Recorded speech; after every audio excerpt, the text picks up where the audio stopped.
Ku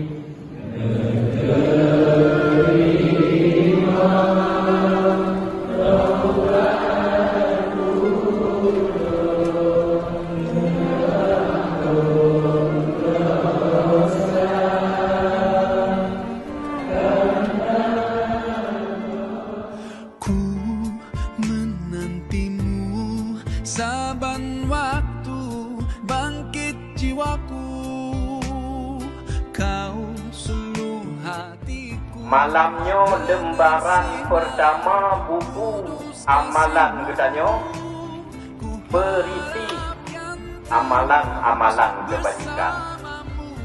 Mulai dari maghrib kuno semayang berjamaah, kemudian katanya ada semayang nisfu Sya'ban.